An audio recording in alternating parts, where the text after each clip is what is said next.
नए वीडियो में आपका स्वागत है। दोस्तों, आज हम एक बात करेंगे एसआईपी के बारे में। जनरली आपको पता होगा कि एसआईपी के बारे में चीज़ें बोली जाती हैं कि एसआईपी को हमेशा हमको कंटिन्यू करना चाहिए। एसआईपी में हमारा एवरेजिंग कॉस्ट इन्वॉल्व होता है। ये सब बातें एकदम सही हैं दोस्तों। लेकिन दोस्तों, आपको मैं जो आज बात बताने जा रहा हूँ कि ये अभी एकदम सही समय है।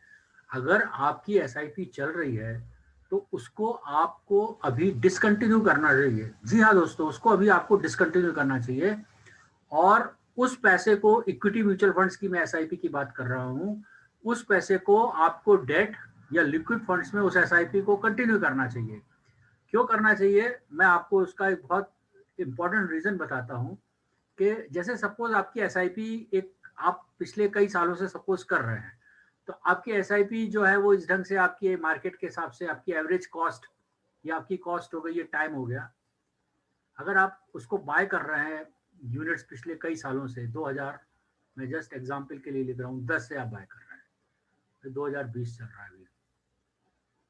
आपको ये बात तो पता होगी कि जब आप एसआईपी में एग्जिट करेंगे तो आपको जो एवरेज कॉस्ट होती है उसके बाद में जो आपकी सेलिंग प्राइस है उस पर आपको एग्जिट मिलता है। तो डिफरेंस रहता है एवरेज प्राइस का और जो एग्जिट प्राइस का, वो डिफरेंस आपका वो रहता है प्रॉफिट आपका।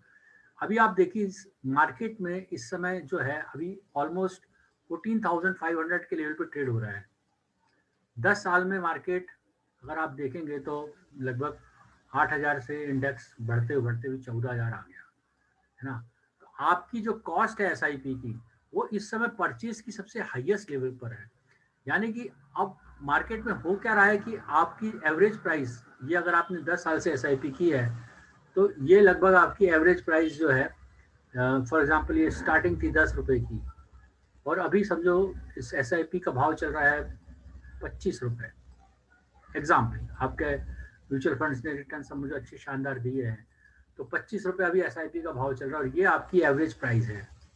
ठीक है। तो दोस्तों, अब आपको क्या करना चाहिए, मेरी ये राय है कि अब आपको भी अपनी एसआईपी डिसकंटिन्यू करना चाहिए।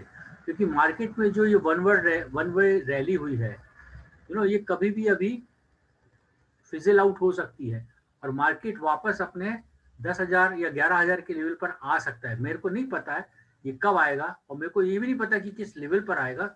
लेकिन अगर आपकी एवरेज कॉस्ट, अगर आप मार्केट में अभी इन्वेस्टेड रहते हैं तो आपकी कॉस्ट जो है वो बहुत हाई रहेगी। तो आप अगर मार्केट नीचे गिरता है तो आपकी हर लेवल पर आपकी बाइंग आती जाएगी, लेकिन वो बाइंग ऊपर के लेवल पे रहेगी। तो अगर आप अभी एग्जिट कर लाते हैं अपनी एसआईपी, तो आपको क्या फायदा होगा, मैं आपको वो बताना चाह रहा हूँ। ये आपके पिछले 10-15 साल की समझो एवरेज रेट है। आपने 10,000 रुपये महीने के हिसाब से आपने एसआईपी की है और आपको उसमें ये अलग अलग रेट्स मिल रहे हैं।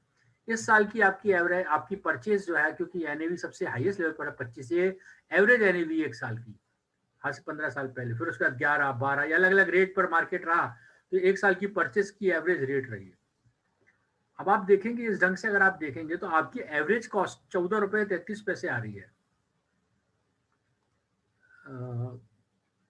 अगर आप इसको शुरू से लेके आखिरी आज अभी का हाई का नहीं देखेंगे, मतलब आपने 10 रुपए में भी खरीदा है और 25 रुपए में भी खरीदा है।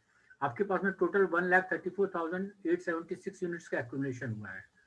ठीक है दोस्तों, अगर आप अभी आप खरीद रहे हैं, अब आपको लगता है कि मार्केट यहाँ और जाएगा, यहाँ पे 90% चांसेस है मार्केट यहाँ से रिवर्स होगा और खाली 10% चांसेस है मार्केट यहाँ से ऊपर जाएगा। तो क्या होगा इसमें, आप कैसे पैसे बना सकते हैं, ये वीडियो उसी बारे में है। तो आप ध्यान से देखिए, ये आपकी एवरेज परचेज अभी चली आ रही है। आपने इस वीक में, आपने इस महीने जो है आपने अभी परचेज अपनी रोक दी। नया 2021 का ईयर बिगिन है, 25 की एनवी मिल रही है और आपने इस साल की परचेज अपनी रोक दी। रोक दी मतलब इक्विटी म्यूचुअल फंड्स में जाने से रोक दी और उसको डेट म्यूचुअल फंड्स में डाल दिया या लिक्विड म्यूचुअल फंड्स में डाल दिया। और आपने डिसाइड किया है कि मैं इसको तभी परचेस करूंगा जब ये एनवी मेरे को 25 की जगह 18 रुपए की मिलेगी, है ना। तो दोस्तों, आप ये देखिए, मार्केट में करेक्शन तो कभी भी आएगा, अब आप टाइम नहीं कर सकते। तो आपको ना इसमें ये गेम ये है कि आपने मार्केट में इस बार की एसआईपी मिस की, तो आपने और उसको इस लिक्विड फंड में, डेट फंड में ट्रांसफर कर दिया, तो क्या होगा अगर मार्केट किसी भी रीजन से आने वाले 1-2 महीने 3 महीने में करेक्ट होता है, आपको 18 की एनवी मिलती है तो 4,800 की जगह आपको 2,000 यूनिट ज्यादा मिलेंगे। और मार्केट उसके बाद में वापस रीगेन करेगा, ये हमको तो पता है। और जब वापस रीगेन करेगा तब आपको 46,666 रुपीज का गेन होगा। अगर आप कंटिन्यू करते तो आपको वो गेन नहीं होने वाला था। और दोस्तों इसमें अब आपको मैं बहुत खास बात बताता हूँ कि जो कोई स्मार्ट इन्वेस्टर है उसको अभी अपनी पूरी यूनिट्स इनकैश कर लेना चाहिए 25 रुपीज के ऊपर। ठीक है, उसको अभी इनकैश करेगा तो उसको लगभग 32 लाख रुपीज के आसपास अभी उसकी वैल्यूएशन आएगी ये एनएवी की। उसको पूरी अपनी एग्जिट कर लेना चाहिए, यानी कि ना केवल एसआईपी जो जा रही थी उसको भी स्टॉप करना चाहिए, बल्कि जो एग्जिस्टिंग फंड था उसको भी लिक्विड और डेट में ट्रांसफर कर देना चाहिए। और उसको वॉच करना चाहिए कि जब मेरी एनएवी 18 रुपए के आसपास या 20 रुपए पर आएगी तब मैं वापस ये पूरा फंड इन्वेस्ट करूंगा। और वापस उसको इन्वेस्ट करता है तो दोस्तों उसका गेन आप देखिए 32 लाख की जगह हो जाता है 38,84,447 रुपए, यानी कि सीधे सीधे 6 लाख रुपए उसके बढ़ जाते हैं अगर मार्केट में कोई क्रैश आता है तो कहने का मतलब क्या है? देखिए आपको लोग आपको क्या बताएंगे कि एसआईपी कंटिन्यू रहना चाहिए। मैं बोलता हूँ बिल्कुल कंटिन्यू रहना चाहिए, लेकिन एसआईपी कंटिन्यू कब रहना चाहिए? जब मार्केट नीचे जा रहा हो तब नीचे कंटिन्यू होना चाहिए, है ना। आपको हर लेवल पर आपको आपकी एवरेज कॉस्ट नीचे आती जा रही है, ना कि आपको एसआईपी आपको हायर लेवल। आप क्यों महंगा यूनिट खरीदना चाहते हैं?